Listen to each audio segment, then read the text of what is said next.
کتنا بھی سخت کیوں نہ ہو، لیکن اولاد کے معاملے میں بڑے بڑے سخت دل نرم ہو جایا کرتے ہیں، بڑے بڑے پتھر دل نرم ہو جایا کرتے ہیں۔ اولاد کے لیے خودکشی بھی کر لیتا ہے، اولاد کے لیے پھانسی کے پھندے پر بھی لٹک جاتا ہے، اولاد کے لیے سب کچھ کر لیتا ہے۔ لیکن میرے عزیزوں، کالی کملی والے کا کلیجہ دیکھو، آپ کا حوصلہ دیکھو، آپ کا ضرب دیکھو۔ بچی لولوہان ہے، باپ کی ٹانگوں سے لپٹ کے کہنے لگی، رحمت دو عالم کے سامنے اس بچی نے ننھے ہاتھوں سے پانی کا پیالہ کر دیا۔ رحمت دو عالم نے پیالہ منہ پہ لگایا، کلی کی تو سرکار دو عالم کے منہ سے بھی خون آیا۔ کب مولانا آج چوتھا سال ہے، وہ دن آج کا دن ہم راتوں کو اٹھ کے دعا کرتے ہیں۔ رات کو کبھی 1 بجے اٹھ گئے، رات کو کبھی 2 بجے اٹھ گئے۔ مولا کعبے کے رب کی قسم اٹھا کے کہتا ہوں، ہم جب بھی اٹھتے ہیں ہم اپنی بچی کو مصلی پر ہی دیکھتے ہیں، حسن نہیں دیکھا کرتے، سیرت کا نکھار دیکھا کرتے ہیں۔ کتنی نماز پڑھنے والی ہے، کتنے روزے رکھنے والی ہے، کتنی ماں باپ کی خدمت کرنے والی ہے، کتنی اللہ اللہ کرنے والی ہے۔ جامعہ شریفیہ کے استاد سن 2012-13 کے اندر میں ختم قرآن میں سبززار لاہور گیا، افطاری کے موقع پہ ڈاکٹر شہریار بھی بیٹھے ہوئے تھے، بڑی آپس کے اندر گفتگو ہوئی۔ تراویح کا جب وقت آیا مسجد کو جانے لگے، کہنے لگے مولوی صاحب تھوڑا سا کمرے میں سستا لو، تھوڑا سا آرام کر لو۔ میں کمرے میں بیٹھنے کے لیے گیا، کہنے لگے معذرت کے ساتھ مولانا آپ کو بیٹھ دیں گے تو دوسرے کمرے میں، چرپائی کھٹڑا ملے گا تو دوسرے کمرے میں، اس کمرے میں آپ کو چرپائی نہیں ملے گی۔ میں نے کہا بزرگوں کیا بات ہے، اس کمرے میں کس نے آپ کو چرپائی بچھانے سے منع کیا؟ پھر وہ مجھے فرش پہ لے کے بیٹھ گیا، پھر داستان سنائی، میں بھی رویا وہ بھی رویا۔ کہنے لگا جب میری بچی نے میٹرک کے امتحان پاس کیا، میرا ارادہ تھا بچی کو میں اعلیٰ تعلیم دلواؤں، میری بچی کا بھی ارادہ تھا وہ ڈاکٹر بن جائے۔ پہلا دن کالج میں ایڈمیشن کے لیے گیا، وہ لکھا ہوا تھا یا برقع پہننے کی اجازت کوئی نہیں۔ کہ میں نے کہا یہ تو خاندان کی عزت کا جنازہ نکل جائے گا۔ میں بچی کی باں پکڑ کے گھر لے کے آ گیا۔ اللہ اکبر، میری بچی کہنے لگی میں نے ڈاکٹر بننا ہے۔ مولانا عبداللطیف کہنے لگے میں نے بچی کے پیروں میں اپنی ٹوپی رکھ دی، میں نے کہا بیٹی یا عزت بچا لے یا ڈاکٹر بن جا، میں تیرے لیے دعا کروں گا، اللہ تجھے روحانی ڈاکٹر بنا دے، اللہ تجھے لوگوں کے دلوں کی پہچان کروا دے، لوگوں کی روحوں کا ڈاکٹر بنا دے۔ بچی بازی ہوئی، کہنے لگی بابا میں ڈاکٹر بنوں گی، اگر شرط ہے برقع تو پہن کے جاؤں گی۔ ایڈمیشن کالج کے اندر ہو گیا، پہلا دن تھا برقع پہن کے گئی۔ شام کو آئی، بکسا ادھر، کتابیں ادھر، بیگ ادھر، جوتے ادھر، برقع ادھر، اور لپٹ گئی باپ کے گلے سے۔ کہنے لگی ابا جان مجھے کیا پتا ڈاکٹر بننا اتنا مشکل ہوگا، ڈاکٹر کی ڈگری کے لیے برقع بھی اتارنا پڑے گا، کپڑے بھی اتارنا پڑیں گے۔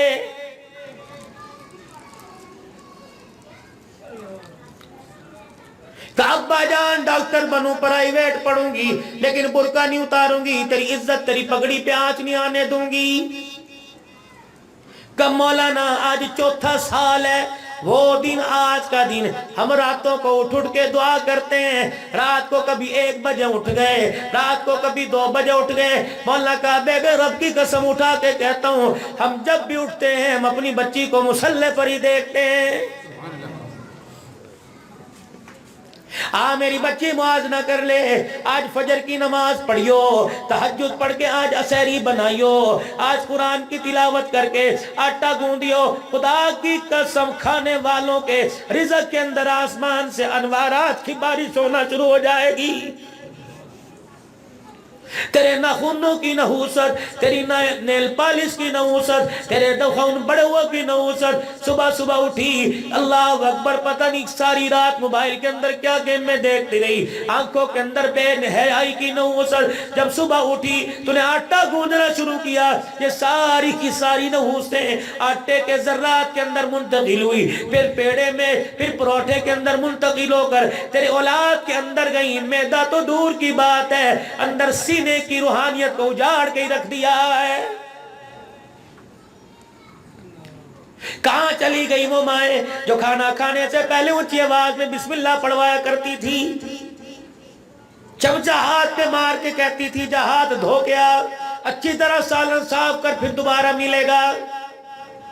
بھائی کا بچا ہوا کھلاتی تھی، بھائی کا بچا ہوا بیل کھایا کرتی تھی۔ اب نالیوں میں کچروں کے ڈھیر پر میرے عزیزوں سالن کا ڈھیر لگا ہوتا ہے۔ میرے عزیزوں کیا تم دیکھتے ہو اللہ نہیں دیکھ رہا ہے؟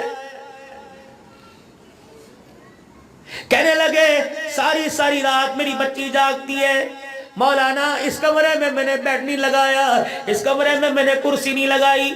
پچھلے سال مولانا میں یہاں کمرے میں کونے میں سو رہا تھا، یہی دروازہ رات کو خواب میں کھلا، سفید لباس ہے، اللہ اکبر، سرمگین آنکھیں ہیں، قد و قامت والی شخصیت، اپنے کپڑے اپنی تہمت کو سنبھال کر اس کمرے میں داخل ہوئی۔ میں ہڑبڑایا اٹھا، حسین چہرہ دیکھ کے کہا کون ہے؟ کہنے لگے محمد الرسول اللہ۔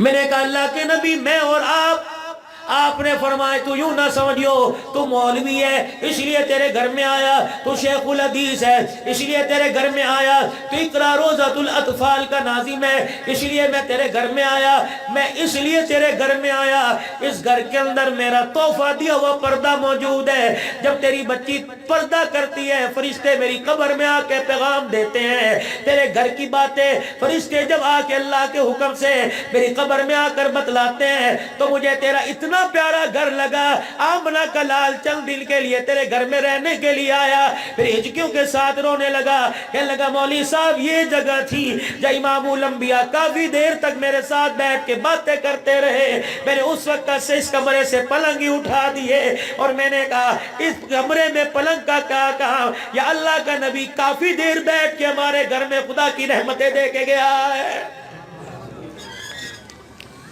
یہ بیٹیاں ہوا کرتی تھی، نہ نکالو عزت کے جنازے، کیا کام ہے تمہارا بازاروں میں، کیا کام ہے تمہارا بیوٹی پارلر میں، تمہیں رب کا بیوٹی پارلر پسند نہیں آیا، جس رب نے بیوٹی پارلر میں تمہیں ایسے حسن کو نکھارا، اللہ نے ایسے حسن کا تمہیں مالک بنا دیا، کیا تم نے قیامت کے دن سیدہ زینب کا سامنا نہیں کرنا؟ کون سیدہ زینب ہے؟ اللہ اکبر، میرے عزیز و حضرت یحییٰ تابعی رحمت اللہ علیہ کہنے لگے کربلا کے واقعے کے بعد حضرت حسین رضی اللہ تعالی عنہ کی صاحبزادی حضرت زینب ہمارے محلے میں آ کر آباد ہو گئی۔ کسی نے کہا یحییٰ آپ نے زینب کو کتنی مرتبہ دیکھا ہوگا، کتنی مرتبہ آپ نے دعائیں لی ہوں گی، کتنی مرتبہ ولیہ سے ملاقات کی ہوگی؟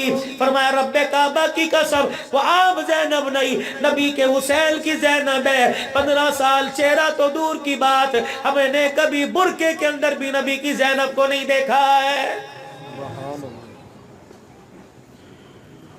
سیدہ زینب رضی اللہ تعالی عنہ اپنے باپ کی ٹانگوں سے لپٹ گئی اور کہنے لگی ابا جان اتنا تو بتا دے کس جرم کی تجھے سزا ملتی ہے؟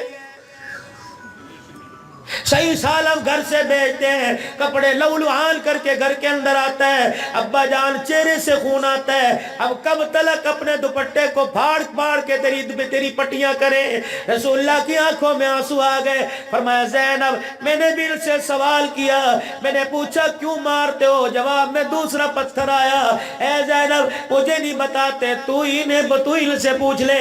صحابی کہتا سیدہ زینب نے مکے کے سرداروں کی طرح منہ کیا اور ننھے ہاتھوں کو جوڑا، کہنے لگی او ظالمو میرے باپ کو نہیں دیکھتے، میرے ننھے ہاتھوں کو دیکھو، اتنا تو بتا دوں کس جرم کی سزا مل رہی ہے؟ صحابی کہتا ہے میری آنکھ نے دیکھا، بجائے اس کے سر پر ہاتھ پھیرنے کے، بجائے اس کو کوئی سینے سے لگاتا، بجائے اس کی انگلی پکڑ کے کوئی گھر چھوڑ کے آتا، کہ لوگوں نے نبی کو تو چھوڑ دیا، نبی کی زینب پر اتنے پتھر مارے کہ ہونٹوں سے خون نکلنے لگ گیا۔ آدمی کتنا بھی سخت کیوں نہ ہو لیکن اولاد کے معاملے میں بڑے بڑے سخت دل نرم ہو جایا کرتے ہیں، بڑے بڑے پتھر دل نرم ہو جایا کرتے ہیں۔ اولاد کے لیے خودکشی بھی کر لیتا ہے، اولاد کے لیے پھانسی کے پھندے پر بھی لٹک جاتا ہے، اولاد کے لیے سب کچھ کر لیتا ہے، لیکن میرے عزیزوں کالی کملی والے کا کلیجہ دیکھو، آپ کا حوصلہ دیکھو، آپ کا ضرب دیکھو، بچی لولوحان ہے، باپ کی ٹانگوں سے لپٹ کے کہنے لگی ابا جان آپ ہی بتاؤ، مکے کے سرداروں سے پوچھا، جواب میں پتھروں کی بارش ہوئی، آپ مجھے بتاؤ کس جرم میں آپ کو مارتے ہو؟ نبوت کی آنکھوں میں آنسو آئے، فرمایا بیٹی بتا دوں تو میرا پیغام امت کو بتا دینا، تیرے باپ کا قصور یہ ہے، اسی وجہ سے مکے سے نکالا گیا، اسی وجہ سے طائف کی گلیوں میں مارا گیا، اسی وجہ سے شیب ابی طالب کی گھاٹی میں 3.5 سال مجھے بٹھایا گیا، تیرے باپ کا اتنا قصور ہے، تیرا باپ انہیں قرآن سناتا یہ قرآن سنتے نہیں، گئی. اللہ اکبر. سیدہ زینب اپنے ابا کی ٹانگوں سے لپٹ گئی, کہنے لگی ابا یہ بھی بھلا کوئی بات ہے, آپ چلیے میرے ساتھ گھر میں, اماں خدیجہ کو تیرے سامنے بٹھاؤں گی, رقیہ کو تیرے سامنے بٹھاؤں گی, ام کلثوم کو تیرے سامنے بٹھاؤں گی, بہن فاطمہ کو تیرے سامنے بٹھاؤں گی. کاش ہمارا کوئی چھوٹا بھائی ہوتا, اسے بھی تیرے سامنے بٹھاتی. ابا قرآن تو سناتا. اب قرآن سنتے, بیٹی کو سینے سے لگا کر زاروں قطار روئے. رونے کی آواز مکے کے سرداروں کے کانوں میں آئی. آپ نے فرمایا بیٹی میری بڑی مجبوری ہے, مجھے پروردگار عالم کی طرف سے حکم آ گیا, یا ایھا المدثر قم فانذر وربک فکبر. محمد قرآن سناتا جا, مار کھاتا جا. میری بچی, میرا لوگ مکے کے قیمہ بھی بنا دے, تیرا باپ قرآن سنانے سے باز نہیں آئے گا. یقیناً آج قرآن لاوارثہ ہو گیا. تم نے گھروں کے دروازے بند کر لیے, مسجدوں کے دروازے بند کر دیے, رسمی طور پہ قرآن پڑھا گیا. کسی نے آج 25 روزہ خرچ کیا, 25 روزہ ختم کیا, اس کے بعد میرے عزیزو اگلے سال قرآن دیکھا جائے گا. اگر دل کرا تجھے منہ لگائیں گے, ورنہ ہمارے دروازے پر نہ آنا. قرآن کی برکتیں, اللہ اکبر. اسی قرآن کی برکتوں سے بلال پٹتا پٹتا مکے میں آ گیا.